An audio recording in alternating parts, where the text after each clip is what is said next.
ਧੰਨ ਵਾਹਿਗੁਰੂ ਸਾਹਿਬ ਜੀ। ਸ਼ਲੋਕ ਮਹੱਲਾ ਪਹਿਲਾ। ਹਉ ਵਿੱਚ ਆਇਆ ਹਉ ਵਿੱਚ ਗਿਆ, ਹਉ ਵਿੱਚ ਜੰਮਿਆ ਹਉ ਵਿੱਚ ਮੂਆ, ਹਉ ਵਿੱਚ ਦਿੱਤਾ ਹਉ ਵਿੱਚ ਲਿਆ, ਹਉ ਵਿੱਚ ਖੱਟਿਆ ਹਉ ਵਿੱਚ ਗਿਆ, ਹਉ ਵਿੱਚ ਸਚਿਆਰ ਕੂੜਿਆਰ, ਹਉ ਵਿੱਚ ਪਾਪ ਪੁੰਨ ਵਿਚਾਰ,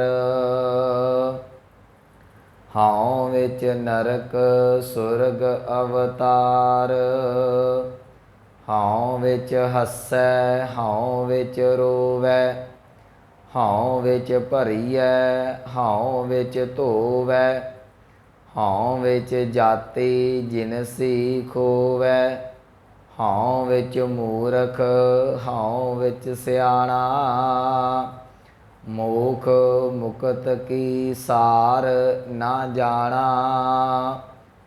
ਹਉ ਵਿੱਚ ਮਾਇਆ ਹਉ ਵਿੱਚ ਛਾਇਆ, ਹਉਮੈ ਕਰ ਕਰ ਜੰਤ ਉਪਾਇਆ, ਹਉਮੈ ਬੂਝੈ ਤਾਂ ਦਰ ਸੂਝੈ, ਗਿਆਨ ਵਿਹੂਣਾ ਕਥ ਕਥ ਲੂਝੈ, ਨਾਨਕ ਹੁਕਮੀ ਲਿਖੀਐ ਲੇਖ, ਜੇਹਾ ਵੇਖੈ ਤੇਹਾ ਵੇਖ। ਵਾਹਿਗੁਰੂ ਜੀ ਕਾ ਖਾਲਸਾ ਵਾਹਿਗੁਰੂ ਜੀ ਕੀ ਫਤਿਹ। ਪਰਮ ਸਨਮਾਨਯੋਗ ਸਤਿਗੁਰੂ ਗੁਰੂ ਗ੍ਰੰਥ ਸਾਹਿਬ ਮਹਾਰਾਜ ਜੀ ਦੀ ਪਾਵਨ ਹਜ਼ੂਰੀ ਦੇ ਅੰਦਰ ਸੁਭਾਏਮਾਨ ਸਤਸੰਗੀ ਜਨੋ ਵਡਭਾਗੇ ਹੋ, ਜੋ ਸਤਿਗੁਰਾਂ ਦੀ ਰਹਿਮਤ ਬਖਸ਼ਿਸ਼ ਹਾਸਲ ਕਰ ਰਹੇ ਜੇ। ਚੱਲ ਰਹੀ ਲੜੀਵਾਰ ਆਸਾ ਕੀ ਵਾਰ ਦੀ ਪਾਵਨ ਵਿਚਾਰ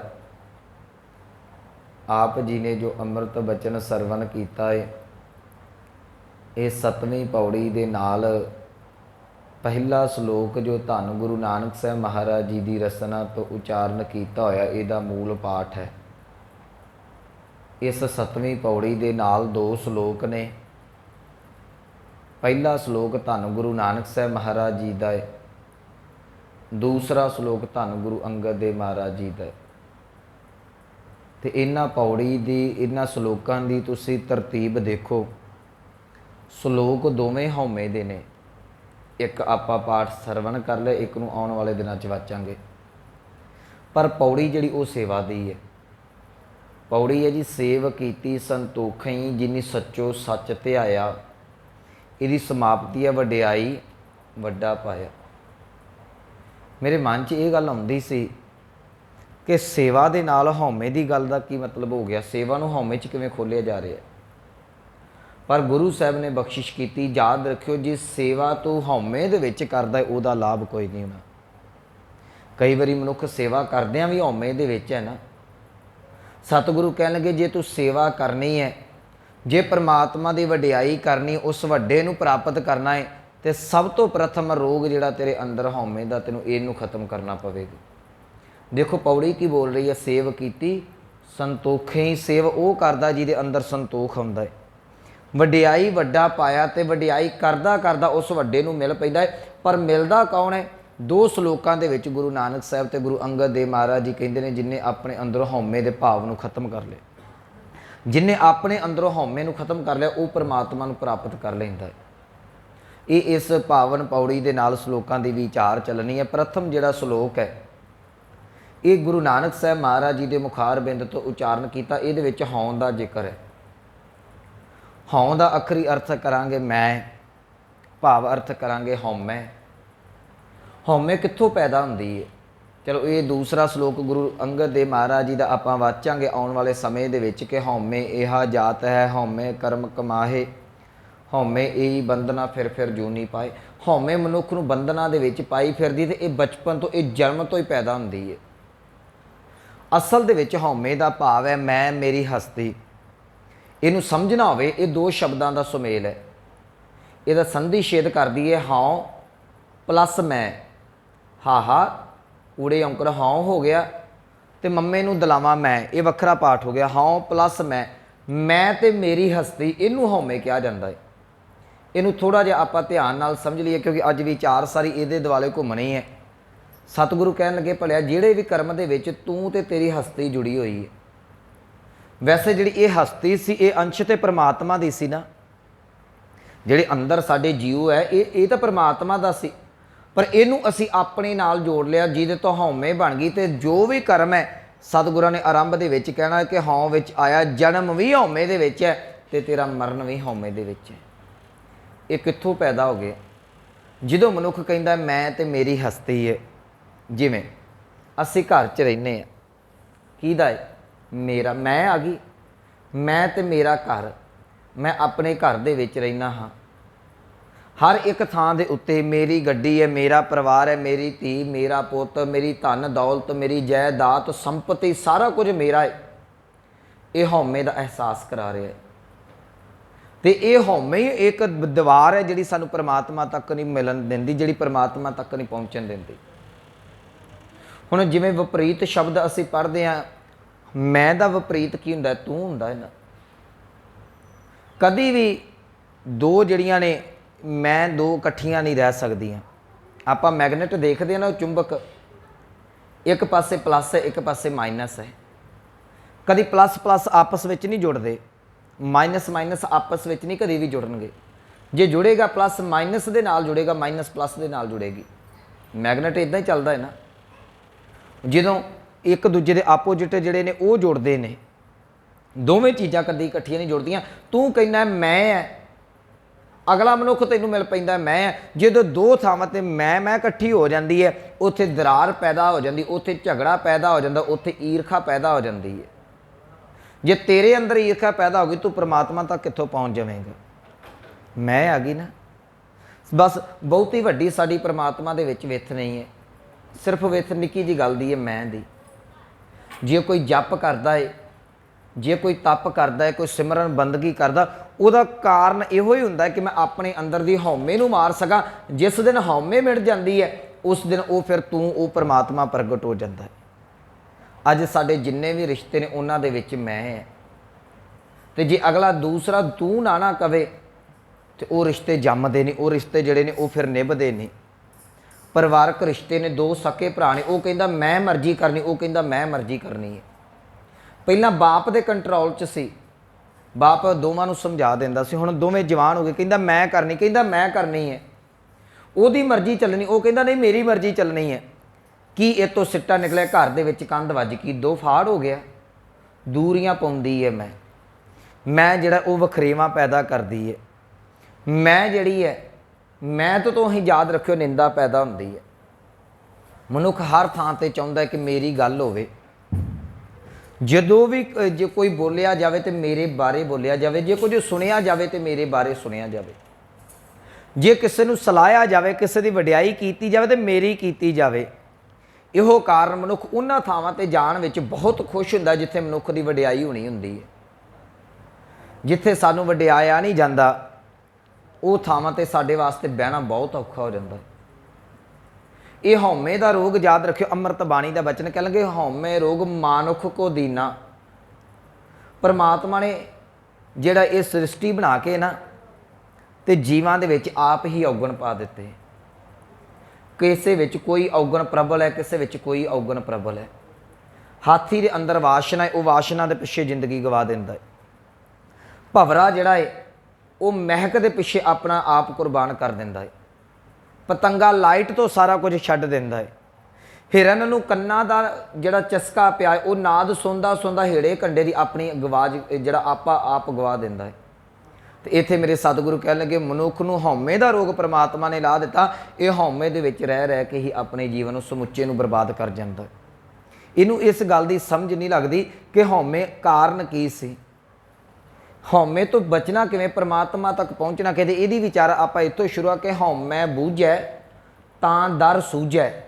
ਕਹਿੰਦੇ ਜੇ ਤੂੰ ਆਪਣੀ ਹਉਮੈ ਨੂੰ ਬੁੱਝ ਲਵੇਂ ਨਾ, ਸਮਝ ਲਵੇਂ, ਤੇ ਤੈਨੂੰ ਪਰਮਾਤਮਾ ਦੇ ਦਰ ਦੀ ਸੋਝੀ ਹੋ ਜਾਏਗੀ। ਜਿੰਨਾ ਚਿਰ ਹਉਮੈ ਨੂੰ ਨਹੀਂ ਤੂੰ ਸਮਝਦਾ ਤੇ ਜਿੰਨੇ ਮਰਜ਼ੀ ਪੁੰਨ ਕਰੀ ਜਾ, ਜਿੰਨੇ ਮਰਜ਼ੀ ਦਾਨ ਕਰੀ ਜਾ, ਜਿੰਨੇ ਮਰਜ਼ੀ ਜਪ ਤਪ ਕਰੀ ਜਾ, ਜੇ ਹਉਮੈ ਤੋਂ ਨਹੀਂ ਛੁੱਟਦਾ ਤੂੰ ਪਰਮਾਤਮਾ ਤੱਕ ਨਹੀਂ ਪਹੁੰਚ ਸਕਦਾ। ਇਹੋ ਕਾਰਨ ਗੁਰੂ ਗ੍ਰੰਥ ਸਾਹਿਬ ਦੇ ਪਾਵਨ ਅੰਮ੍ਰਿਤ ਬਾਣੀ ਦੇ ਵਿੱਚ ਜਿਹੜੇ ਵੀ ਪਿਆਰੇ, ਜਿਹੜੇ ਵੀ ਭਗਤ ਪਰਮਾਤਮਾ ਤੱਕ ਪਹੁੰਚੇ, ਉਹਨਾਂ ਨੇ ਆਪਾ ਭਾਵ ਨੂੰ ਮੇਟ ਦਿੱਤਾ। ਮੈਂ ਇੱਕ ਦੋ ਫਰਮਾਨ ਤੁਹਾਡੇ ਨਾਲ ਸਾਂਝੇ ਕਰ ਦੇਣਾ। ਇੱਕ ਅਸੀਂ ਸਤਿਗੁਰਾਂ ਦੀ ਅੰਮ੍ਰਿਤ ਬਾਣੀ ਦਾ ਬਚਨ ਪੜ੍ਹਦੇ ਹਾਂ, ਕਹਿਣ ਲੱਗੇ ਕਬੀਰ ਸਾਹਿਬ ਦਾ ਬਚਨ, ਕਬੀਰ ਤੂੰ ਤੂੰ ਕਰਤਾ ਤੂੰ ਹੁਆ। ਪਹਿਲਾਂ ਮੇਰੀ ਹਸਤੀ ਸੀ, ਫਿਰ ਉਹ ਸਿਮਰਨ ਕਰਨਾ ਸ਼ੁਰੂ ਕੀਤਾ। ਜਦੋਂ ਤੂੰ ਦੀ ਧੁਨੀ ਲਾਈ, ਇੰਨੀ ਕੁ ਮਾਲਕ ਦੀ ਕਿਰਪਾ ਵਰਤੀ ਕਿ ਆਪਣਾ ਸਰੀਰ ਨਾਸ਼ਵੰਤ ਜਾਪਣ ਲੱਗ ਪਿਆ। ਜਿਸ ਵੇਲੇ ਵੇਖਿਆ ਆਪਣਾ ਕੁਛ ਨਹੀਂ ਹੈ, ਸਾਰਾ ਕੁਝ ਤੂੰ ਹੈ, ਪਰਿਪੂਰਨ ਪਰਮਾਤਮਾ ਨੂੰ ਸਮਝਿਆ, ਉਹ ਫਿਰ ਤੂੰ ਦੇ ਵਿੱਚ ਅਭੇਦ ਹੋ ਗਿਆ। ਕਬੀਰ ਤੂੰ ਤੂੰ ਕਰਤਾ ਤੂੰ ਹੁਆ, ਮੁਝ ਮੈਂ ਰਹਾ ਨਾ ਹੂੰ, ਜਬ ਆਪਾ ਪਰ ਕਾ ਮਿਟ ਗਿਆ, ਜਤ ਦੇਖੋ ਤਤ ਤੂੰ। ਹੁਣ ਮੈਂ ਜਿੱਧਰ ਵੀ ਵੇਖਦਾ ਉਧਰ ਤੂੰ ਹੀ ਨਜ਼ਰ ਆਉਣਾ। ਅੱਗੇ ਮੈਂ ਜਿੱਧਰ ਵੇਖਦਾ ਹਾਂ ਮੈਂ ਹੀ ਨਜ਼ਰ ਆਉਂਦਾ ਸਾਂ। ਅੱਗੇ ਇਹ ਕਾਰਨ ਸੀ। ਅੱਗੇ ਮੈਂ ਕਿਸੇ ਮਹੱਲੇ ਦੇ ਵਿੱਚ ਜਾਣਾ, ਕੋਠੀਆਂ ਦੇਖਣੀਆਂ, ਮੈਂ 10 ਕੋਠੀਆਂ ਦੇਖੀਆਂ, ਪਰ ਮੈਨੂੰ ਇਹਨਾਂ 10 ਦੇ ਵਿੱਚੋਂ ਸਾਰੀਆਂ 'ਚ ਕਮੀ ਨਜ਼ਰ ਆਈ। ਇੱਕੋ ਚੰਗੀ ਕੋਠੀ ਸੀ, ਉਹ ਮੇਰੀ ਕੋਠੀ ਸੀ। ਇੱਦਾਂ ਹੀ ਹੁੰਦਾ ਹੈ ਨਾ, ਆਹ ਕੋਠੀ 'ਚ ਆਹ ਨੁਕਸ ਹੈ, ਆਹ ਕੋਠੀ 'ਚ ਆਹ ਨੁਕਸ ਹੈ, ਮੇਰੀ ਚੰਗੀ ਹੈ। ਮੈਂ ਬੜਿਆਂ ਦੇ ਬੱਚਿਆਂ ਨੂੰ ਦੇਖਿਆ, ਕਿਸੇ ਦੇ ਬੱਚੇ 'ਚ ਕੋਈ ਐਬ ਨਜ਼ਰ ਆਇਆ, ਕਿਸੇ ਦੇ ਬੱਚੇ 'ਚ ਕੋਈ ਐਬ ਨਜ਼ਰ ਆਇਆ। ਜੇ ਬਿਲਕੁਲ ਸਹੀ ਸੀ ਉਹ ਮੇਰਾ ਪੁੱਤਰ ਸੀ। ਮੈਂ ਹੈਗੀ ਨਾ, ਮੈਂ ਸਾਰੇ ਪਰਿਵਾਰਾਂ ਨੂੰ ਦੇਖਿਆ, ਧਨ ਦੌਲਤ ਨੂੰ ਦੇਖਿਆ, ਜਿਹਨੂੰ ਵੀ ਵੇਖਿਆ ਉਹ ਮੈਂ ਦੇਖਦਾ ਸਾਂ ਕਿ ਮੇਰਾ ਆਪਣਾ ਨਜ਼ਰ ਆਉਂਦਾ ਸੀ, ਪਰ ਉਹਨੂੰ ਸਮਾਜ ਨਹੀਂ ਨਜ਼ਰ ਆਉਂਦਾ। ਇੱਕ ਵਾਰੀ ਕਹਿੰਦੇ ਇੱਕ ਮਹਾਤਮਾ ਨੇ ਇੱਕ ਬੀਬੀ ਨੂੰ ਕਿਹਾ, ਕਹਿਣ ਲੱਗੇ ਜਾ ਬੱਚੇ ਬਾਹਰ ਖੇਡਦੇ ਪਏ ਨੇ, ਜਿਹੜਾ ਸਾਰਿਆਂ ਤੋਂ ਸੋਹਣਾ ਬੱਚਾ ਉਹਨੂੰ ਫੜ ਕੇ ਸਾਡੇ ਕੋਲ ਲੈ ਕੇ ਆ। ਹੁਣ ਮਾਂ ਦੇ ਵਾਸਤੇ ਸਭ ਤੋਂ ਸੋਹਣਾ ਕੇਵਲ ਤੇ ਕੇਵਲ ਉਹਦਾ ਪੁੱਤ ਹੁੰਦਾ ਹੈ। ਮਾਂ ਕਦੀ ਜੱਜਮੈਂਟ ਨਹੀਂ ਕਰ ਸਕਦੀ ਆਪਣੇ ਜਦੋਂ ਬੱਚੇ ਵਿੱਚ ਉਹਨਾਂ। ਮਾਂ ਵਾਸਤੇ, ਬਾਪ ਵਾਸਤੇ ਜੱਜ ਕਰਨਾ ਬੜਾ ਔਖਾ ਹੈ। ਉਹ ਗਈ, ਜਿਹੜਾ ਲਿਬੜਿਆ ਤਿਬੜਿਆ ਸੀ, ਕਾਲਾ ਕਲੂਚਾ ਜਿਹਾ, ਫੜ ਕੇ ਬਾਹੋਂ ਫੜ ਕੇ ਤੇ ਲੈ ਆਈ। ਕਹਿਣ ਲੱਗੀ ਸਭ ਤੋਂ ਸੋਹਣਾ ਪੁੱਤਰ। ਕਹਿੰਦਾ ਕਿਉਂ? ਕਹਿੰਦੀ ਮੇਰਾ ਹੈ। ਜਿੱਥੇ ਮਨੁੱਖ ਦਾ ਹਉਮੈ ਆ ਜਾਏਗੀ ਉੱਥੇ ਪਰਮਾਤਮਾ ਤੋਂ ਦੂਰੀ ਹੈ। ਤੇ ਜਿਸ ਵੇਲੇ ਹਉਮੈ ਖਤਮ ਹੋ ਜਾਂਦੀ ਹੈ ਤੇ ਯਾਦ ਰੱਖਿਓ ਉਸ ਵੇਲੇ ਅੰਮ੍ਰਿਤ ਬਾਣੀ ਕਹਿੰਦੀ ਉਹ ਤੂੰ ਦਾ ਅਭਿਆਸ ਹੋ ਜਾਂਦਾ, ਉਹ ਤੂੰ ਪ੍ਰਗਟ ਹੋ ਜਾਂਦਾ। ਮੈਂ ਨੂੰ ਮਾਰਨਾ ਹੀ ਤੂੰ ਦਾ ਪ੍ਰਗਟ ਹੋਣਾ ਹੈ। ਇਹਨੂੰ ਹੋਰ ਥੋੜਾ ਜਿਹਾ ਆਪਾਂ ਸਮਝ ਲਈਏ। ਇੱਕ ਕਮਰੇ ਦੇ ਵਿੱਚ ਅੰਧਕਾਰ ਫੈਲਿਆ ਹੋਇਆ, ਹਨੇਰਾ ਫੈਲਿਆ ਹੋਇਆ ਹੈ। ਤੁਸੀਂ ਕੋਸ਼ਿਸ਼ ਕਰੋ ਹਨੇਰੇ ਨੂੰ ਝਾੜੂ ਦੇ ਨਾਲ ਬਾਹਰ ਕੱਢਣ ਦੀ, ਨਹੀਂ ਨਿਕਲੇਗਾ। ਤੁਸੀਂ ਕੋਸ਼ਿਸ਼ ਕਰੋ ਉਸ ਹਨੇਰੇ ਨੂੰ ਬਾਲਟੀਆਂ ਭਰ ਭਰ ਕੇ ਧੋ ਦੇਵਾਂ, ਜਿਵੇਂ ਫਰਸ਼ ਧੋਈ ਦਾ ਘੱਟਾ ਧੋਇਆ ਜਾ ਸਕਦਾ, ਹਨੇਰਾ ਨਹੀਂ ਧੁੱਪੇਗਾ, ਨਹੀਂ ਬਾਹਰ ਨਿਕਲੇਗਾ। ਤੁਸੀਂ ਕੋਸ਼ਿਸ਼ ਕਰੋ ਪੰਡਾ ਬੰਨ ਬੰਨ ਕੇ ਹਨੇਰਾ ਬਾਹਰ ਕੱਢ ਦੇਵਾਂ, ਨਹੀਂ ਨਿਕਲੇਗਾ, ਕਦੀ ਨਹੀਂ ਨਿਕਲ ਸਕਦਾ। ਬਸ ਹਨੇਰੇ ਨੂੰ ਕੱਢਣਾ ਹੈ, ਇੱਕ ਦੀਪਕ ਲਿਆ ਕੇ ਜਗਾ ਦਿਓ, ਕਿਸੇ ਪ੍ਰਯਾਸ ਦੀ ਲੋੜ ਨਹੀਂ। ਛੋਟਾ ਜਿਹਾ ਜਗਾਇਆ ਹੋਇਆ ਦੀਵਾ ਸਮੁੱਚੇ ਕਮਰੇ ਦੇ ਨੁੱਕਰ ਨੁੱਕਰ ਦਾ ਹਨੇਰਾ ਖਤਮ ਕਰ ਦਿੰਦਾ ਹੈ।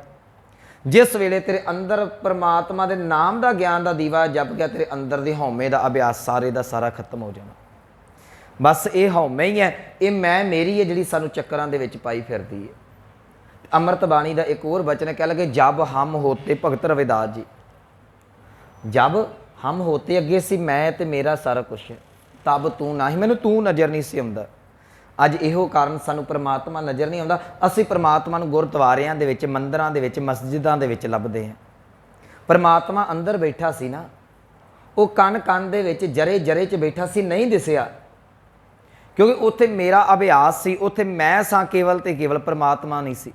ਜਬ ਹਮ ਹੋਤੇ ਤਬ ਤੂੰ ਨਾ ਹੀ, ਉਦੋਂ ਤੂੰ ਮੈਨੂੰ ਲੱਭਾ ਨਾ। ਮੈਂ ਬੜੇ ਯਤਨ ਕੀਤੇ, ਬੜੇ ਜਪ ਤਪ ਕੀਤੇ, ਬੜੀਆਂ ਸਾਧਨਾ ਸਾਧੀਆਂ, ਬੜੀਆਂ ਧੂਣੀਆਂ ਧਾਈਆਂ, ਮੈਨੂੰ ਪਰਮਾਤਮਾ ਨਹੀਂ ਲੱਭਾ। ਜਬ ਹਮ ਹੋਤੇ ਤਬ ਤੂੰ ਨਾ ਹੀ, ਅਬ ਤੂੰ ਹੀ। ਹੁਣ ਜਦੋਂ ਅਭਿਆਸ ਕਰਦਿਆਂ ਕਰਦਿਆਂ ਪਰਮਾਤਮਾ ਪ੍ਰਗਟ ਹੋ ਗਿਆ, ਅੰਦਰੋਂ ਮੈਂ ਖਤਮ ਹੋ ਗਈ, ਮੈਂ ਨਾ ਹੀ। ਜਿਵੇਂ ਦੀਪਕ ਜਗਣ ਦੇ ਨਾਲ ਹਨੇਰਾ ਭੱਜ ਜਾਂਦਾ, ਦੋ ਚੀਜ਼ਾਂ 'ਚੋਂ ਇੱਕ ਚੀਜ਼ ਰਹਿੰਦੀ ਹੈ। ਇੱਕ ਕਮਰਾ ਹੈ, ਉਹਦੇ 'ਚ ਜਾਂ ਤੇ ਰੌਸ਼ਨੀ ਰਵੇਗੀ ਜਾਂ ਹਨੇਰਾ ਰਵੇਗਾ। ਤੁਹਾਡੀ ਇੱਛਾ ਹੈ, ਤੁਸੀਂ ਉਹਦੇ 'ਚ ਹਨੇਰਾ ਰੱਖ ਸਕਦੇ ਜੇ, ਤੁਹਾਡੀ ਇੱਛਾ ਉਹਦੇ ਵਿੱਚ ਰੌਸ਼ਨੀ ਚਾਨਣ ਰੱਖ ਸਕਦੇ ਜੇ। ਇਹ ਮਨੁੱਖ ਦੇਹੀ ਦੇ ਵਿੱਚ ਜਾਂ ਮੈਂ ਰਹਿ ਸਕਦਾ ਤੇ ਜਾਂ ਤੂੰ ਰਹਿ ਸਕਦਾ, ਜਾਂ ਇਹਦੇ ਵਿੱਚ ਮਨੁੱਖ ਜੀਵ ਤੱਤ ਰਵੇਗਾ, ਜਾਂ ਇਹਦੇ ਵਿੱਚ ਉਹ ਪਰਮਾਤਮਾ ਅਕਾਲ ਪੁਰਖ ਵਾਹਿਗੁਰੂ ਦੀ ਅੰਸ਼ ਰਵੇਗੀ। ਰਹਿਣਾ ਕੇਵਲ ਤੇ ਕੇਵਲ ਇੱਕ ਨਹੀਂ ਹੈ। ਸੋ ਸਤਿਗੁਰੂ ਜੀ ਅੱਜ ਬਖਸ਼ਿਸ਼ ਕਰਦੇ ਨੇ, ਕਹਿਣ ਲੱਗੇ ਹਉਮੈ ਬੂਝਿਆ, ਕਹਿੰਦੇ ਇਹਨੂੰ ਤੂੰ ਹੁਣ ਸਮਝ ਲਾ ਬਸ। ਪਰ ਸਭ ਤੋਂ ਭਿਆਨਕ ਬਿਮਾਰੀ ਇਹ ਹੈ, ਅੱਗੇ ਜਾ ਕੇ ਆਪਾਂ ਵਾਚਾਂਗੇ ਕਿ ਹਉਮੈ ਦੀਰਘ ਰੋਗ ਹੈ, ਅਗਲੇ ਸ਼ਲੋਕ 'ਚ ਆਉਣਾ। ਇਹ ਬੜਾ ਭਿਆਨਕ ਰੋਗ ਹੈ, ਇਹਨੂੰ ਛੱਡਣਾ ਬੜਾ ਔਖਾ ਹੈ। ਮੈਂ ਇੱਥੇ ਸਟੇਜ 'ਤੇ ਤੁਹਾਨੂੰ ਬੈਠ ਕੇ ਕਹਿ ਦਿੱਤਾ ਨਾ ਕਿ ਇਹ ਬੰਦਾ ਆਪਣਾ ਆਪ ਸਾਰਾ ਕੁਝ ਛੱਡ ਦੇਵੇ, ਛੱਡਣਾ ਬੜਾ ਔਖਾ ਹੈ। ਮੈਂ ਹੀ ਸਟੇਜ ਤੋਂ ਥੱਲੇ ਉਤਰਾਂ, ਉਦਾਹਰਨ ਇੱਕ, ਤੁਸੀਂ ਆਣ ਕੇ ਕਹਿ ਦਿਓ ਕਿ ਬਾਬਾ ਜੀ ਕਿਸੇ ਕੰਮ ਦੀ ਕਥਾ ਨਹੀਂ ਕੀਤੀ, ਸਵਾਦ ਮਾਰ ਕੇ ਰੱਖਤਾ, ਕੀਤੀ ਕਰਾਈ ਖੂਹ 'ਚ ਪਾ ਦਿੱਤੀ, ਮੇਰਾ ਮਨ ਉਸੇ ਵੇਲੇ ਫਟਕ ਆਏਗਾ, ਇਹ ਬੰਦਾ ਕਿੱਥੋਂ ਆ ਗਿਆ ਅੱਜ ਕਥਾ ਸੁਣ। ਕਿਉਂਕਿ ਮੈਨੂੰ ਪਸੰਦ ਹੈ ਉਹ ਗੱਲਾਂ ਜਿਹੜੀਆਂ ਮੇਰੇ ਹੱਕ ਦੇ ਵਿੱਚ ਹੋਣ, ਜਿਹੜੀ ਮੈਨੂੰ ਜਿਹੜੀਆਂ ਉਹ ਫੂਕ ਛਕਾਉਂਦੀਆਂ ਹਨ, ਜਿਹੜੇ ਮੇਰੇ ਵਿਰੋਧੀ ਨੇ ਉਹ ਮੈਨੂੰ ਪਸੰਦ ਨਹੀਂ, ਕਿਉਂਕਿ ਮੈਂ ਆਪਣੀ ਹਉਮੈ ਦੇ ਵਿੱਚ ਜੀ ਰਿਹਾ ਹਾਂ। ਤੇ ਯਾਦ ਰੱਖਿਓ, ਇਹ ਹਉਮੈ ਦੇ ਵਿੱਚ ਹੀ ਮਨੁੱਖ ਦੁਖੀ ਹੁੰਦਾ ਹੈ। ਕਈ ਵਾਰੀ ਅਸੀਂ ਦੇਖਦੇ ਮਨੁੱਖ ਦੁਖੀ ਹੈ, ਕਿਹੜੀ ਗੱਲ ਦਾ ਦੁੱਖ ਹੈ? ਮੈਨੂੰ ਕਿਸੇ ਨੇ ਬੋਲੀ ਮਾਰੀ, ਕਿਸੇ ਨੇ ਸ਼ਬਦ ਭੱਦੇ ਬੋਲ ਦਿੱਤੇ, ਮਾੜਾ ਕਹਿ ਦਿੱਤਾ, ਭਲਿਆ ਜ਼ੁਬਾਨ ਤੇ ਉਹਦੀ ਗੰਦੀ ਹੋਈ, ਕਿਸੇ ਨੇ ਮਾੜਾ ਕਿਹਾ, ਤੇਰਾ ਤੇ ਕੁਛ ਗਿਆ ਨਹੀਂ, ਤੇਰੇ ਤੇ ਕੰਨਾਂ ਤੱਕ ਹੀ ਪਏ ਨਾ ਉਹਨੇ ਕੋਈ ਹਥਿਆਰ ਮਾਰਿਆ, ਨਾ ਡਾਂਗ ਸੋਟਾ, ਨਾ ਕੋਈ ਤਲਵਾਰ, ਨਾ ਗੋਲੀ ਦਾ ਵਾਰ ਕੀਤਾ, ਨਾ ਉਹਨੇ ਤੈਨੂੰ ਕੋਈ ਘਸੁੰਨ ਮੁੱਕੀ ਮਾਰੀ, ਫਿਰ ਦਰਦ ਕਾਦੀ ਹੋ ਰਹੀ ਹੈ? ਦਰਦ ਅਸਲ 'ਚ ਉਹਦੇ ਬੋਲਾਂ ਦੀ, ਜਿਹੜੇ ਤੇਰੇ ਅੰਦਰ ਨੂੰ ਸੱਟ ਲੱਗੀ, ਜਿਹੜੀ ਤੇਰੀ ਹਉਮੈ ਨੂੰ ਸੱਟ ਲੱਗੀ ਹੈ, ਬਾਹਰੀ ਤੌਰ ਤੇ ਕੋਈ ਡਾਂਗ ਸੋਟਾ ਵਾਜੇ, ਉਹਦੀ ਦਰਦ ਕੁਝ ਸਮੇਂ ਬਾਅਦ ਹਟ ਜਾਂਦੀ ਹੈ। ਬੋਲਾਂ ਦੇ ਸੱਟਾਂ ਜਿਹੜੀਆਂ ਨੇ ਕਈ ਵਾਰੀ ਉਮਰਾਂ ਲੰਘ ਜਾਂਦੀਆਂ ਨੇ, ਮਨੁੱਖ ਕਹਿੰਦਾ ਮੈਨੂੰ ਤੇਰੀ ਗੱਲ ਅਜੇ ਤੱਕ ਯਾਦ ਹੈ, ਕਿਉਂਕਿ ਉਹਦੇ ਅੰਦਰ ਹਉਮੈ ਨੂੰ ਲੱਗੀ, ਬਸ ਇਹਨੂੰ ਦੁਖੀ ਕਰਦੀ ਪਈ ਹੈ। ਕੋਈ ਲੜਾਈ ਹੋ ਜੇ, ਕਿਸੇ ਦੇ ਨੀਲ ਪੈ ਜਾਣਾ, ਸੁਭਾਵਕ ਹੈ, ਲੜਦਿਆਂ ਨੀਲ ਪੈ ਜਾਂਦਾ ਹੈ, ਉਹਨੂੰ ਸੇਕਾ ਦਿਓ, 2 ਦਿਨਾਂ ਦੇ ਵਿੱਚ ਜ਼ਖਮ ਆਰਾਮ ਆ ਜਾਏਗਾ, ਜ਼ਖਮ ਠੀਕ ਹੋ ਜਾਏਗਾ। ਥੋੜਾ ਵੱਧ ਜ਼ਖਮ ਹੋ ਗਿਆ, ਸੱਟ ਪੇਟ ਲੱਗ ਗਈ ਹੈ, ਚੀਰ ਫਾੜ ਹੋ ਗਿਆ, ਜੇ ਟਾਂਕੇ ਲੱਗੇ ਨੇ ਤਾਂ 15-20 ਦਿਨਾਂ 'ਚ ਫਰਕ ਪੈ ਜਾਏਗਾ। ਪਰ ਜਿੰਨੇ ਤੁਹਾਡੇ ਅੰਦਰ ਨੂੰ ਸੱਟ ਮਾਰੀ ਹੈ, ਬੰਦਾ ਸਾਰੀ ਉਮਰ ਕੱਢ ਦਿੰਦਾ, ਉਹਦੇ ਮੱਥੇ ਨਹੀਂ ਲੱਗਦਾ, ਕਿਉਂਕਿ ਉਹਨੇ ਅੰਦਰ ਨੂੰ ਸਾਰੀ ਉਮਰ ਦੁਖੀ ਰਹਿੰਦਾ। ਜਦੋਂ ਉਹਦਾ ਨਾਮ ਸਾਹਮਣੇ ਆਉਂਦਾ, ਇਹ ਦੁਖੀ ਹੋ ਪੈਂਦਾ। ਦੁਖੀ ਹੋਣ ਦਾ ਕਾਰਨ ਅਗਲਾ ਨਹੀਂ ਹੈ, ਦੁਖੀ ਹੋਣ ਦਾ ਕਾਰਨ ਖੁਦ ਤੂੰ ਹੈ, ਕਿਉਂਕਿ ਤੇਰੇ ਅੰਦਰ ਹਉਮੈ ਇੰਨੀ ਕੁ ਇਕੱਠੀ ਹੋਈ ਹੈ ਕਿ ਮੈਨੂੰ ਮਾੜਾ ਬੋਲਣ ਵਾਲਾ ਇਹ ਹੁੰਦਾ ਕੌਣ ਹੈ। ਜਿਸ ਦਿਨ ਤੇਰਾ ਹਉਮੈ ਦਾ ਭਾਵ ਖਤਮ ਹੋ ਗਿਆ, ਅਗਲਾ ਤੈਨੂੰ ਜੋ ਮਰਜ਼ੀ ਕਹਿੰਦਾ ਰਵੇ, ਯਾਦ ਰੱਖੀ ਤੂੰ ਕਦੀ ਦੁਖੀ ਨਹੀਂ ਹੋਵੇਗਾ। ਜੇ ਕੋਈ ਸਾਨੂੰ ਦੁਖੀ ਕਰਦਾ ਹੈ, ਉਹਦਾ ਕਾਰਨ ਵੀ ਮੈਂ ਖੁਦ ਹਾਂ, ਜੇ ਕੋਈ ਮੈਨੂੰ ਸੁਖੀ ਕਰਦਾ, ਉਹਦਾ ਕਾਰਨ ਵੀ ਮੈਂ ਖੁਦ ਹਾਂ। ਮੇਰੇ ਹੱਥ ਦੇ ਵਿੱਚ ਹੈ ਮੈਂ ਦੁਖੀ ਹੋਣਾ ਕਿ ਮੇਰੇ ਹੱਥ ਦੇ ਵਿੱਚ ਮੈਂ ਸੁਖੀ ਹੋਣਾ ਹੈ। ਲੋਕ ਸਾਨੂੰ ਆਣ ਕੇ ਸ਼ਬਦ ਬੋਲਦੇ ਨੇ ਪਿਆਰ ਦੇ ਨਾਲ, ਮੈਂ ਸੁਖੀ ਹੋ ਜਾਣਾ, ਖੁਸ਼ ਹੁੰਨਾ ਹਾਂ।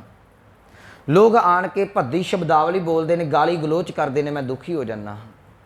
ਕਾਰਨ ਇੱਕੋ ਹੀ ਹੈ, ਮੇਰੀ ਹਉਮੈ ਨੂੰ ਪੱਠੇ ਪੈਂਦੇ ਨੇ, ਮੈਂ ਸੁਖੀ ਹਾਂ, ਮੇਰੀ ਹਉਮੈ ਨੂੰ ਸੱਟ ਵੱਜਦੀ ਹੈ, ਮੈਂ ਦੁਖੀ ਹਾਂ। ਸਤਿਗੁਰੂ ਕਹਿੰਦੇ ਇਸ ਹਉਮੈ ਨੂੰ ਖਤਮ ਕਰ ਦੇ। ਜਿਸ ਦਿਨ ਹਉਮੈ ਖਤਮ ਹੋ ਗਈ ਤੇ ਨਾ ਦੁੱਖ ਰਹਿਣਾ ਹੈ, ਨਾ ਸੁੱਖ ਰਹਿਣਾ ਹੈ, ਫਿਰ ਆਨੰਦ ਹੀ ਆਨੰਦ ਹੈ ਜਿਹੜਾ ਗੁਰੂ ਤੋਂ ਪ੍ਰਾਪਤ ਹੁੰਦਾ ਹੈ। ਤਾਈਓ ਗੁਰੂ ਅਮਰਦਾਸ ਜੀ ਕਹਿੰਦੇ ਆਨੰਦ ਭਇਆ ਮੇਰੀ ਮਾਏ, ਸਤਿਗੁਰੂ ਮੈਂ ਪਾਏ। ਹੁਣ ਦੁੱਖ ਨਹੀਂ ਕੋਈ ਵੀ। ਹੁਣ ਕੋਈ ਮਾੜਾ ਬੋਲਦਾ ਹੈ, ਕੋਈ ਪਰਵਾਹ ਨਹੀਂ, ਮੈਨੂੰ ਪਤਾ ਇਹਦਾ ਕਿਹੜੇ ਵੱਸ ਦੀ ਗੱਲ ਹੈ, ਕੋਈ ਟੈਨਸ਼ਨ ਨਹੀਂ। ਕੋਈ ਚੰਗਾ ਬੋਲਦਾ ਹੈ, ਕੋਈ ਪਰਵਾਹ ਨਹੀਂ। ਕੋਈ ਚੰਗਾ ਹੈ, ਕੋਈ ਮਾੜਾ, ਕਿਉਂਕਿ ਮੈਂ ਆਨੰਦ ਦੇ ਵਿੱਚ ਟਿਕ ਚੁੱਕਾ, ਹਉਮੈ ਤੋਂ ਉੱਪਰ ਉੱਠ ਚੁੱਕਾ ਹਾਂ। ਪਰ ਇਹ ਪ੍ਰਯਾਸ ਬੜਾ ਔਖਾ ਹੈ। ਸਤਿਗੁਰੂ ਕਹਿਣ ਲੱਗੇ ਭਲਿਆ ਵੱਡੇ ਗਿਆਨੀ ਜਿਹੜੇ ਨੇ, ਗਿਆਨ ਦੇ ਵਿੱਚ ਫਸ ਕੇ ਵੀ ਜਿਹੜੇ ਇਹ ਜ਼ਿੰਦਗੀ ਇਹਦੇ ਵਿੱਚ ਹੀ ਬਰਬਾਦ ਕਰ ਪੈਂਦੇ ਨੇ। ਤੂੰ ਜੇ ਪ੍ਰਮਾਤਮਾ ਦੇ ਦਰ ਤੱਕ ਪਹੁੰਚਣਾ, ਤੈਨੂੰ ਹਉਮੈ ਨੂੰ ਬੁੱਝਣਾ ਪਵੇਗਾ। ਹਉਮੈ ਬੁੱਝੈ ਤਾਂ ਦਰ ਸੂਝੈ, ਗੁਰੂ ਕਿਰਪਾ ਕਰੇ। ਹਉਮੈ ਬੁੱਝਣੀ ਕਿਵੇਂ ਆ, ਇਹ ਆਪਾਂ ਪੌੜੀ ਦੇ ਵਿੱਚ ਵਾਚਾਂਗੇ। ਸੇਵਾ ਤੇ ਸਿਮਰਨ ਦੇ ਨਾਲ ਮਨੁੱਖ ਹਉਮੈ ਨੂੰ ਜਿੱਤ ਕੇ ਪ੍ਰਮਾਤਮਾ ਤੱਕ ਪਹੁੰਚ ਜਾਂਦਾ ਹੈ। ਸੋ ਅੱਜ ਦੇ ਸ਼ਲੋਕ ਦੇ ਵਿੱਚ ਹਉਮੈ ਕਿਵੇਂ ਅੰਦਰ ਨੂੰ ਸੱਟ ਮਾਰਦੀ ਹੈ, ਹਉਮੈ 'ਚ ਮਨੁੱਖ ਕਿਹੜੇ ਕਰਮ ਕਰਦਾ, ਉਹਦੇ ਔਗਣ ਜਿੰਨੇ ਵੀ ਨੇ ਮਨੁੱਖ ਦੇ, ਇਹਦੇ ਬਾਰੇ ਸਤਿਗੁਰੂ ਗੁਰੂ ਨਾਨਕ ਸਾਹਿਬ ਬਖਸ਼ਿਸ਼ ਕਰਦੇ ਨੇ। ਸ਼ਲੋਕ ਮਹੱਲਾ ਪਹਿਲਾ। ਇਹ ਪਹਿਲਾ ਸ਼ਲੋਕ ਗੁਰੂ ਨਾਨਕ ਸਾਹਿਬ ਮਹਾਰਾਜ ਜੀ ਦਾ। ਕਹਿ ਲਗੇ ਹਉ ਵਿੱਚ ਆਇਆ, ਹਉ ਵਿੱਚ ਗਿਆ। ਮਨੁੱਖ ਦੀ ਹਸਤੀ ਕਹਿੰਦੀ ਮੈਂ ਹਾਂ। ਪਰਮਾਤਮਾ ਕਹਿੰਦਾ ਭਈ ਜੇ ਤੂੰ ਹੈ ਤੇ ਵਾਕਈ ਤੂੰ ਹੈ, ਚੱਲ ਮੈਂ ਵਿੱਚ ਆਣ ਕੇ ਕੀ ਕਰਨਾ ਹੈ। ਸਤਿਗੁਰੂ ਕਹਿੰਦੇ ਜੇ ਤੇਰਾ ਜਨਮ ਹੁੰਦਾ ਹੈ ਤੇ ਤੇਰੀ ਹਉਮੈ ਕਾਰਨ ਜਨਮ ਹੁੰਦਾ ਹੈ। ਹਉ ਵਿੱਚ ਆਇਆ, ਇਹਨੂੰ ਥੋੜਾ ਜਿਹਾ ਸਮਝ ਲਈਏ ਕਿ ਸਾਡੇ ਜਨਮ ਦੇ ਵਿੱਚ ਹਉਮੈ ਕਿਵੇਂ ਹੈ। ਦੇਖੋ, ਪਰਮਾਤਮਾ ਦੇ ਨਾਲੋਂ ਇਹ ਵਿਛੜ ਕੇ ਜੀਵ ਅੰਸ਼ ਆਈ ਹੈ। ਹੁਣ ਇਹਨੇ ਪਰਮਾਤਮਾ ਦੇ ਨਾਲ ਮਿਲਣਾ ਸੀ, ਪਰਮਾਤਮਾ ਦਾ ਇੱਕ ਰੂਪ ਹੋ ਕੇ। ਇਹਨੇ ਆਪਣੀ ਵੱਖਰੀ ਹਸਤੀ ਬਣਾ ਲਈ।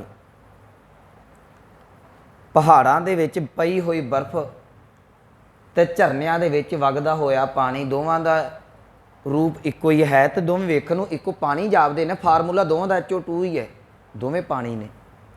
ਪਰ ਜਿਹੜੀ ਬਰਫ਼ ਹੈ ਉਹਨੇ ਆਪਣੀ ਹੋਂਦ ਬਣਾ ਲਈ, ਠੰਡੀਰ ਉਹਦੇ ਕੋਲ ਆ ਗਈ, ਉਹ ਬਰਫ਼ ਬਣ ਗਈ। ਵੇਖਣ ਨੂੰ ਲੱਗਦਾ ਹੈ ਬਰਫ਼ ਵੱਖਰੀ ਹੈ, ਵੇਖਣ ਨੂੰ ਲੱਗਦਾ ਹੈ ਪਾਣੀ ਵੱਖਰਾ ਹੈ। ਪਰ ਜਦੋਂ ਦੋਵਾਂ ਚੀਜ਼ਾਂ ਨੂੰ ਪਿਘਲਾਇਆ ਜਾਵੇਗਾ ਤਾਂ ਦੋਵੇਂ ਇੱਕੋ ਜਿਹੀਆਂ ਹੋ ਜਾਣਗੀਆਂ। ਸੂਰਜ ਕਿਰਨ ਮਿਲੇ ਜਲ ਕਾ ਜਲ ਹੁਆ ਰਾਮ। ਜਿਸ ਦਿਨ ਤੇਰੇ ਅੰਦਰੋਂ ਹਉਮੈ ਖਤਮ ਹੋ ਗਈ, ਤੇਰਾ ਜਨਮ ਮਰਨ ਹੀ ਖਤਮ ਹੋ ਜਾਣਾ। ਜਿੱਦਣ 84 ਦੇ ਗੇੜ ਚੋਂ ਨਿਕਲ ਗਿਆ, ਫਿਰ ਜੰਮਣਾ ਕਿੰਨੇ ਹੈ? ਨਹਿ ਕਿਛ ਜਨਮ ਹੈ ਨਹਿ ਕਿਛ ਮਰੈ। ਗੁਰੂ ਅਰਜਨ ਸਾਹਿਬ ਜੀ ਕਹਿੰਦੇ ਕੁਛ ਨਹੀਂ ਜੰਮਦਾ, ਕੁਛ ਨਹੀਂ ਮਰਦਾ। ਭਗਤ ਪੀਪਾ ਜੀ ਕਹਿੰਦੇ ਨਾ ਕਿਛ ਆਇਬੋ ਨਾ ਕਿਛ ਜਾਇਬੋ, ਰਾਮ ਕੀ ਦੁਹਾਈ। ਹੇ ਪ੍ਰਭੂ ਦੁਹਾਈ ਦੇ ਕੇ ਇਹ ਗੱਲ ਮੈਂ ਕਹਿਣਾ, ਨਾ ਕੋਈ ਜੰਮਦਾ ਹੈ ਨਾ ਕੋਈ ਮਰਦਾ ਹੈ, ਨਾ ਕੋਈ ਦੁਨੀਆ ਤੇ ਆਉਂਦਾ ਨਾ ਕੋਈ ਜਾਂਦਾ ਪਿਆ ਹੈ। ਕਿਉਂ? ਕਿਉਂਕਿ ਜਿਹੜਾ ਤੇਰੇ ਵਿੱਚ ਮਿਲ ਗਿਆ, ਤੇਰੇ 'ਚ ਅਭੇਦ ਹੋ ਗਿਆ, ਉਹਦੀ ਹਸਤੀ ਹੀ ਖਤਮ ਹੋ ਗਈ। ਹਸਤੀ ਖਤਮ ਹੋ ਗਈ ਤਾਂ ਫਿਰ ਜੰਮੇਗਾ ਕੌਣ? ਬਰਫ਼ ਤੇ ਉਹਨਾਂ ਚਿਰ ਹੈ ਨਾ ਜਿੰਨਾ ਚਿਰ ਪਾਣੀ ਦੇ ਵਿੱਚ ਨਹੀਂ ਖੁਰਦੀ। ਜਦੋਂ ਪਾਣੀ ਦੇ ਵਿੱਚ ਬਰਫ਼ ਖੁਰ ਜਾਵੇ, ਆ ਗਰਮੀਆਂ ਹੁਣ ਆਪਾਂ ਘਰਾਂ 'ਚ ਸ਼ਰਬਤ ਬਣਾਉਣੇ ਨੇ, ਸਕੰਜਵੀ ਬਣਾਉਣੀ ਹੈ, ਪਾਣੀ ਲਿਆ ਜਾਂਦਾ, ਵਿੱਚ ਬਰਫ਼ ਪਾ ਦਿੱਤੀ ਜਾਂਦੀ ਹੈ। ਜਿੰਨਾ ਚਿਰ ਬਰਫ਼ ਵਿੱਚ ਹੈ ਉਹਨੂੰ ਵੱਖ ਕੀਤਾ ਜਾ ਸਕਦਾ। ਕੋਈ ਆਖੇ ਬਰਫ਼ ਕੱਢ ਦੇ ਜ਼ਿਆਦਾ ਠੰਡਾ ਹੋ ਗਿਆ, ਕੱਢ ਸਕਦੇ ਜੇ ਤੁਸੀਂ। ਜਿਸ ਵੇਲੇ ਬਰਫ਼ ਮਿਲ ਜਾਂਦੀ ਹੈ ਪਾਣੀ ਦੇ ਵਿੱਚ, ਤੁਸੀਂ ਜਿੰਨਾ ਮਰਜ਼ੀ ਜ਼ੋਰ ਲਾ ਲਓ, ਪਾਣੀ ਦੇ ਵਿੱਚ ਗਰਮ ਪਾਣੀ ਤਾਂ ਪਾਇਆ ਜਾ ਸਕਦਾ, ਪਾਣੀ ਦੇ ਵਿੱਚੋਂ ਬਰਫ਼ ਨਹੀਂ ਕੱਢੀ ਜਾ ਸਕਦੀ। ਜਿਸ ਦਿਨ ਤੇਰੀ ਆਪਣੀ ਹਸਤੀ ਹੈ, ਤੂੰ ਪਰਮਾਤਮਾ ਤੋਂ ਵੱਖ ਹੋ ਕੇ ਹਉਂ ਵਿੱਚ ਆਇਆ, ਹਉਂ ਵਿੱਚ ਆਣ ਕੇ ਜੰਮ ਜਾਵੇਂਗਾ, ਤੇਰਾ ਜਨਮ ਹੋਵੇਗਾ। ਜਿਸ ਦਿਨ ਆਪਣੀ ਹਸਤੀ ਖਤਮ ਹੋ ਗਈ, ਪਰਮਾਤਮਾ 'ਚ ਅਭੇਦ ਹੋ ਗਿਆ, ਹਉਮੈ ਨੂੰ ਬੁੱਝ ਲਿਆ। ਕਿਉਂਕਿ ਇਹ ਪੰਕਤੀ ਨੂੰ ਧਿਆਨ 'ਚ ਰੱਖਣਾ ਹੈ, ਹਉਮੈ ਬੂਝੇ ਤਾਂ ਦਰ ਸੂਝੇ। ਜੇ ਦਰ ਨੂੰ ਸੁੱਝ ਗਿਆ, ਤੂੰ ਪਰਮਾਤਮਾ ਤੱਕ ਪਹੁੰਚ ਗਿਆ, ਤੇ ਤੇਰਾ ਜਨਮ ਹੀ ਕੋਈ ਨਹੀਂ ਹੋਣਾ। ਜੰਮਣਾ ਕਿੰਨੇ? ਜੰਮਣਾ ਤਾਂ ਉਸ ਚੀਜ਼ ਨੇ ਜਿਹੜੀ ਵੱਖਰੀ ਹੈ। ਬਰਫ਼ ਵੱਖਰੀ ਹੋਂਦ ਬਣਾਈ ਤੇ ਪਾਣੀ ਸੀ ਬਰਫ਼ ਬਣ ਗਿਆ। ਆਪਣੀ ਹੋਂਦ ਖਤਮ ਕੀਤੀ, ਫਿਰ ਪਾਣੀ ਦਾ ਪਾਣੀ ਬਣ ਗਿਆ। ਜਿਸ ਦਿਨ ਜੀਵ ਦੀ ਹੋਂਦ ਜਿਹੜੀ ਸੀ ਹੋਂਦ ਖਤਮ ਹੋ ਗਈ, ਇਹ ਪਰਮਾਤਮਾ ਦਾ ਰੂਪ ਬਣ ਜਾਂਦਾ ਹੈ। ਇਹਦੀ ਹੋਂਦ ਇਹ ਜਿਹੜੀ ਵੱਖਰੀ ਹੈ, ਹਉਮੈ ਚੁੱਕੀ ਫਿਰਦਾ ਮੈਂ ਹਾਂ, ਤੇ ਸਤਿਗੁਰੂ ਕਹਿੰਦੇ, ਪਰਮਾਤਮਾ ਕਹਿਣ ਲੱਗੇ ਹਾਂ ਤੂੰ ਹੈ, ਤੇ ਫਿਰ ਹੁਣ ਜਨਮ ਮਰਨ ਦੇ ਚੱਕਰਾਂ ਦੇ ਵਿੱਚ ਪਈ ਜਾਏ। ਫਿਰ ਇਹ ਜੰਮਦਾ ਹੈ। ਲੱਖ ਯਤਨ ਕਰ ਲਓ, ਜਿੰਨਾ ਚਿਰ ਹਉਮੈ ਨਹੀਂ ਮੁੱਕਦੀ, 84 ਦਾ ਗੇੜ ਨਹੀਂ ਜੇ ਛੁੱਟ ਸਕਦਾ। ਹਉ ਵਿੱਚ ਆਇਆ, ਹਉ ਵਿੱਚ ਗਿਆ। ਜੇ ਮੈਂ ਜੰਮਿਆ ਹਾਂ, ਨਾਲ ਹੀ ਦੂਸਰਾ ਇਲਾਜ ਸ਼ੁਰੂ ਹੋ ਜਾਂਦਾ ਕਿ ਮੇਰੀ ਛੇਤੀ ਮੌਤ ਨਾ ਹੋਵੇ। ਕਿਤੇ ਛੋਟਾ ਬੱਚੇ ਨੂੰ ਕੋਈ ਮਾਂ ਬਾਪ ਦੇ ਕੋਲ ਭੈਣ ਭਰਾ ਕੋਈ ਮਿਲਣ ਆ ਜੇ ਨਾ, ਰਿਸ਼ਤੇਦਾਰ ਕਿਸੇ ਦੇ, ਨਵਾਂ ਬੱਚਾ ਜਨਮ ਲੈਂਦਾ ਹੈ, ਆਣ ਕੇ ਇੱਕ ਸ਼ਬਦ ਕਿਹਾ ਜਾਂਦਾ, ਰੱਬ ਇਹਨੂੰ ਲੰਮੀ ਉਮਰ ਦੇਵੇ। ਇਹਨੂੰ ਸੈਂਟੈਂਸ ਨੂੰ ਸਹੀ ਕਰ ਲਓ, ਇਹਨੂੰ ਵਿਰੋਧੀ ਸ਼ਬਦ 'ਚ ਲੈ ਜਾਓ। ਇਹਦਾ ਅਰਥ ਕੀ ਬਣੇਗਾ? ਰੱਬ ਮਰੇ, ਇਹਨੂੰ ਮਾਰੇ ਨਾ। ਹੁਣ ਜੇ ਇੱਦਾਂ ਜਾ ਕੇ ਕਿਸੇ ਨੂੰ ਕਹਿ ਦਈਏ ਕਿ ਰੱਬ ਇਹਨੂੰ ਮੌਤ ਨਾ ਦੇਵੇ, ਇਹ ਮਰੇ ਨਾ ਛੇਤੀ, ਅਗਲੇ ਤੇ ਡਾਂਗਾ ਚੁੱਕ ਕੇ ਦਿਵਾਲੇ ਹੋ ਜਾਣਗੇ, ਚੰਗਾ ਬੰਦਾ ਆ ਗਿਆ, ਪੁੱਠੀਆਂ ਗੱਲਾਂ ਕਰਦਾ। ਉਸ ਸ਼ਬਦ ਨੂੰ ਘੁਮਾ ਕੇ ਕਹਿ ਦਿੱਤਾ ਰੱਬ ਇਹਨੂੰ ਲੰਮੀ ਉਮਰ ਦੇਵੇ। ਲੰਮੀ ਉਮਰ ਦਾ ਭਾਵ ਕੀ ਹੈ? ਮਰੇ ਨਾ। ਗੱਲ ਤੇ ਉੱਥੇ ਹੀ ਹੈ ਨਾ। ਅਸੀਂ ਜਨਮ ਤੋਂ ਹੀ ਇਹ ਗੱਲ ਸੋਚਦੇ ਹਾਂ ਕਿ ਛੇਤੀ ਮੌਤ ਨਾ ਆਵੇ। ਕਿਹਨੂੰ ਮੌਤ ਆਉਣੀ ਹੈ? ਜੰਮੇ ਨੂੰ ਮੌਤ ਆਉਣੀ ਹੈ ਨਾ। ਜਿਹਦਾ ਜਨਮ ਹੋਇਆ ਉਹੀ ਉਹ ਮਰੇਗਾ। ਜਿਹੜੀ ਚੀਜ਼ ਜੰਮੀ ਨਹੀਂ ਉਹ ਮਰੇਗੀ ਵੀ ਨਹੀਂ ਕਦੀ ਵੀ। ਜਿਹਦੀ ਚੀਜ਼ ਹੋਂਦ ਹੈ, ਹੋਂਦ ਤੇ ਉਸੇ ਦੀ ਖਤਮ ਹੋਣੀ ਹੈ ਨਾ। ਮੈਂ ਬੋਲ ਰਿਹਾ, ਮੇਰਾ ਸਮਾਂ ਮੁਕਰਰ ਹੋਏਗਾ, ਮੈਂ ਸਮਾਪਤੀ ਕਰ ਦੇਵਾਂਗਾ। ਸਵੇਰ ਤੋਂ ਲੈ ਕੇ ਦੁਪਹਿਰ ਤੱਕ ਦੀਵਾਨ ਖਾਲੀ ਰਹਿੰਦਾ, ਕੋਈ ਬੋਲਦਾ ਨਹੀਂ, ਹਟੇਗਾ ਕੌਣ? ਹੁਣ ਕਥਾ ਹੋ ਰਹੀ ਹੈ, ਮੈਂ ਬੋਲ ਰਿਹਾ ਤੇ ਇਹਦੀ ਸਮਾਪਤੀ ਹੈ ਨਾ। ਜਦੋਂ ਬੋਲਿਆ ਹੀ ਕੁਛ ਨਹੀਂ ਜਾ ਰਿਹਾ, ਫਿਰ ਸਮਾਪਤੀ ਕਿਹਦੀ ਕਰਾਂਗੇ ਆਪਾਂ? ਜਿਹਦਾ ਜਨਮ ਹੋਇਆ ਹੈ ਉਹਦੀ ਮੌਤ ਵੀ ਹੋਵੇਗੀ। ਸਤਿਗੁਰੂ ਕਹਿਣਗੇ ਜੇ ਹਉਂ 'ਚ ਜੰਮਿਆ ਹੈ, ਤੇਰੇ ਅੰਦਰ ਦੀ ਭਾਵ ਮਿਟਿਆ ਨਹੀਂ, ਹਉਮੈ ਮਿਟੀ ਨਹੀਂ, ਤੂੰ ਮਰੇਗਾ ਵੀ ਹਉਂ ਦੇ ਵਿੱਚ। ਹਉਂ ਦੇ ਵਿੱਚ ਫਿਰ ਉੱਦਾਂ ਦਾ ਉੱਦਾਂ ਹੀ ਵਾਪਸ ਚਲਾ ਗਿਆ, ਜਿੱਦਾਂ ਆਇਆ ਉੱਦਾਂ ਹੀ ਚਲਾ ਗਿਆ। ਹਉਂ ਵਿੱਚ ਆਇਆ, ਹਉਂ ਵਿੱਚ ਗਿਆ। ਕਹਿੰਦੇ ਹਉਂ ਦੇ ਵਿੱਚ ਹੀ, ਹਉਮੈ ਦੇ ਵਿੱਚ ਹੀ ਵਾਪਸ ਚਲਾ ਗਿਆ, ਮਰ ਗਿਆ। ਕਹਿਣਗੇ ਹਉਂ ਵਿੱਚ ਜੰਮਿਆ, ਹਉਂ ਵਿੱਚ ਮੂਆ। ਇਹ ਜਗਤ ਦੇ ਵਿੱਚ ਆਉਂਦਾ ਵੀ ਹਉਮੈ ਦੇ ਵਿੱਚ ਹੈ, ਜਗਤ 'ਚੋਂ ਚਲਿਆ ਵੀ ਹਉਮੈ ਦੇ ਵਿੱਚ ਜਾਂਦਾ ਹੈ। ਜਨਮ ਵੀ ਹਉਮੈ ਦੇ ਵਿੱਚ ਹੈ ਤੇ ਮੌਤ ਵੀ ਇਹਦੀ ਹਉਮੈ ਦੇ ਵਿੱਚ ਹੋ ਰਹੀ ਹੈ। ਜੇ ਜੀਵਨ ਪੈਦਾ ਹੈ ਉਹ ਵੀ ਹਉਮੈ 'ਚ, ਜੇ ਮੌਤ ਉਹ ਵੀ ਹਉਮੈ 'ਚ। ਹਉਂ ਵਿੱਚ ਦਿੱਤਾ। ਹੁਣ ਜਨਮ ਹੋ ਗਿਆ ਤੇ ਜਨਮ ਤੋਂ ਲੈਣ ਦੇਣ ਸ਼ੁਰੂ ਹੋ ਗਿਆ।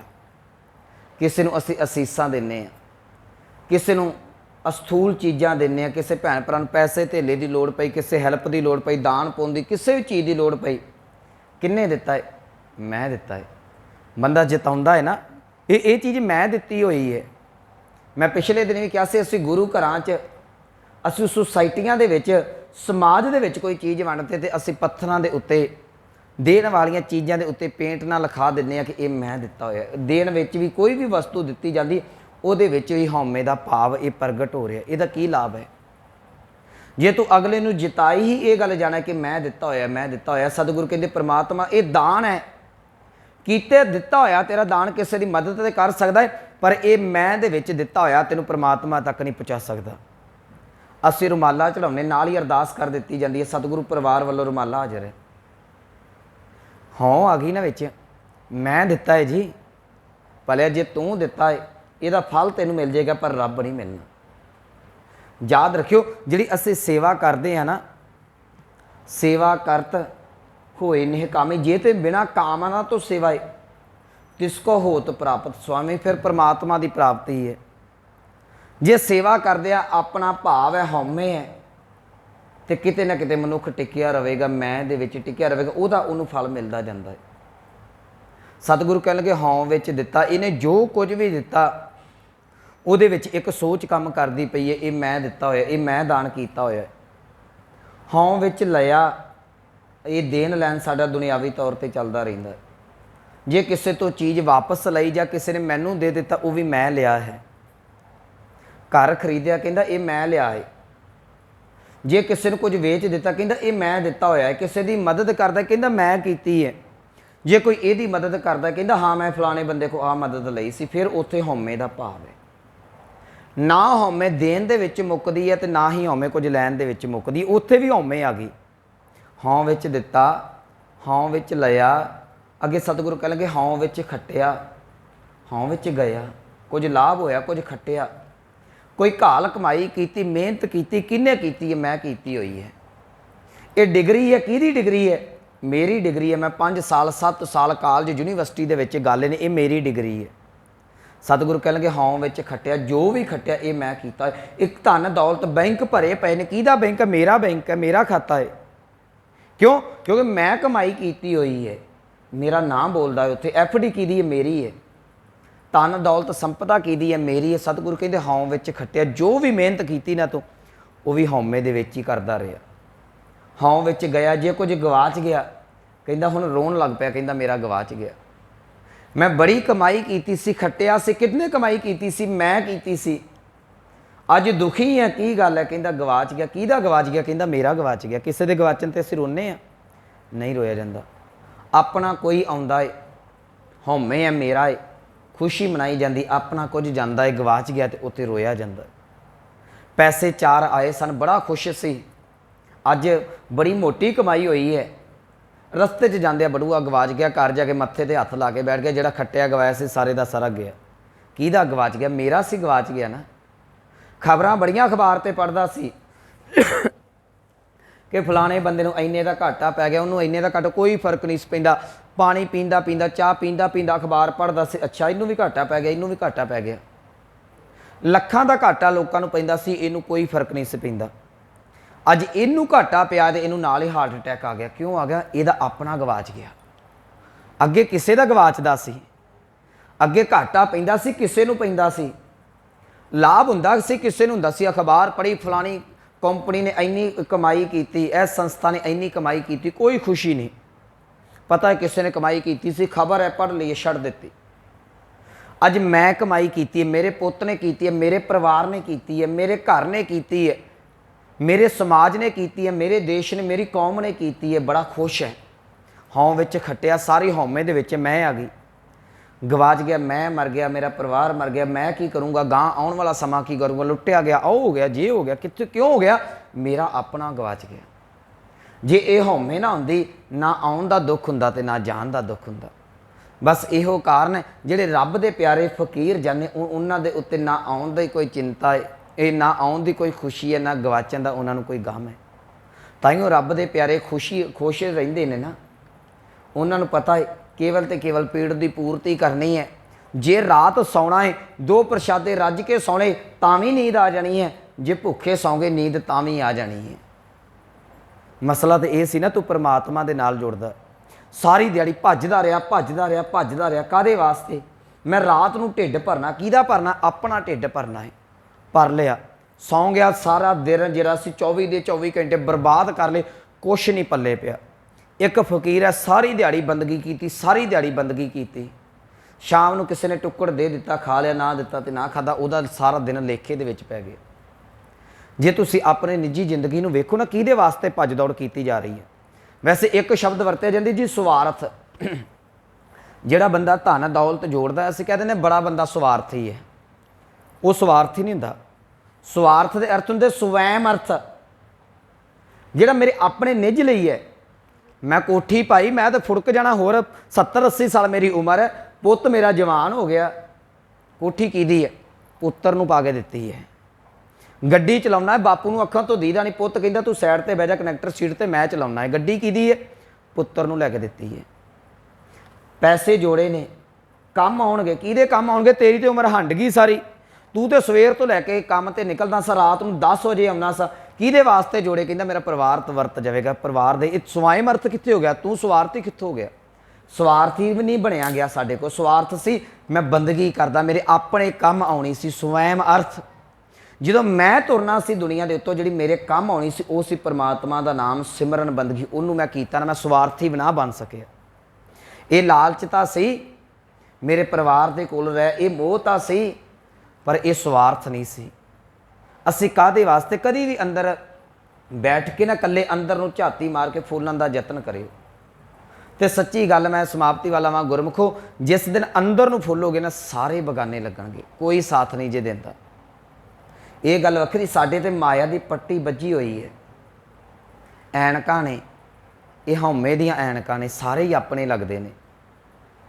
जिस वेले मुसीबत आ गई, सतगुरु कह लगे संग सखा सब छड्ड गए, सारे ही छड्ड गए। माँ भी छड्ड गई, बाप भी छड्ड गया, भैन भरा भी छड्ड गए। संग सखा सब तज गए, को ना निभ्यो साथ। हुण की है? कह लगे कहो नानक ये विपत मैं टेक एक रघुनाथ, उस रघुनाथ नूं जपिया ही कोई नहीं। सतगुरु जी इत्थे कह रहे ने, बख्शिश करते, कह लगे हौं विच खट्टिया, हौं विच गया, जो भी ये खटदा है ਉਹਦੇ ਵਿੱਚ ਵੀ ਹਉਮੈ ਹੈ, जो भी ਇਹ ਗਵਾਉਂਦਾ ਹੈ ਉਹਦੇ ਵਿੱਚ ਵੀ ਹਉਮੈ, ਜੀਵ ਹਉਮੈ ਦੇ ਵਿੱਚ ਹੀ ਚੱਲਦਾ ਰਹਿੰਦਾ ਹੈ। ਇਸ ਤੋਂ ਅੱਗੇ ਸਤਿਗੁਰੂ ਜੀ ਕਿਵੇਂ ਬਖਸ਼ਿਸ਼ ਕਰਦੇ ਨੇ, ਹਉ ਵਿੱਚ ਸਚਿਆਰ ਕੂੜਿਆਰ, ਹਉ ਵਿੱਚ ਪਾਪ ਪੁੰਨ ਵਿਚਾਰ। ਇਹਦੀ ਵਿਚਾਰ ਆਪਾਂ ਕੱਲ ਨੂੰ ਸਾਂਝੀ ਕਰਾਂਗੇ। ਸਮੇਂ ਦੀ ਸਮਾਪਤੀ ਹੈ। ਇਸ ਸ਼ਲੋਕ ਨੂੰ ਤੇ ਇਹ ਪੰਕਤੀ ਨੂੰ ਜ਼ਰੂਰ ਯਾਦ ਰੱਖਿਓ। ਹਉਮੈ ਬੂਝੇ ਤਾਂ ਦਰ ਸੂਝੇ। ਜੇ ਤੈਨੂੰ ਹਉਮੈ ਦੀ ਸਮਝ ਲੱਗੀ ਤਾਂ ਇਸ ਜੰਗਲ ਚੋਂ ਨਿਕਲ ਸਕਦੇ ਨੇ। ਤੇ ਜੋ ਵੀ ਤੂੰ ਕਰਦਾ ਪਿਆ ਹੈ, ਕਿਹੜੇ ਕਿਹੜੇ ਮਨੁੱਖ ਕਰਮ ਕਰਦਾ ਹਉਮੈ ਦੇ ਵਿੱਚ, ਇਹ ਆਪਾਂ ਸਮੇਂ ਦੇ ਹਿਸਾਬ ਦੇ ਨਾਲ ਕੱਲ ਨੂੰ ਵਾਚਾਂਗੇ। ਇੰਨੀਆਂ ਬੇਨਤੀਆਂ ਪ੍ਰਵਾਨ ਹੋਈਆਂ, ਭੁੱਲਾਂ ਗਲਤੀਆਂ ਦੀ ਖਿਮਾ। ਆਓ ਪਾਵਨ ਪੰਕਤੀਆਂ ਦਾ ਜਾਪ ਸਰਵਣ ਕਰਕੇ ਸਮਾਪਤੀ ਕਰੀਏ। ਹਉ ਵਿੱਚ ਦਿੱਤਾ ਹਉ ਵਿੱਚ ਲਿਆ, ਹਉ ਵਿੱਚ ਖਟਿਆ ਹਉ ਵਿੱਚ ਗਿਆ। ਵਾਹਿਗੁਰੂ ਜੀ ਕਾ ਖਾਲਸਾ, ਵਾਹਿਗੁਰੂ ਜੀ ਕੀ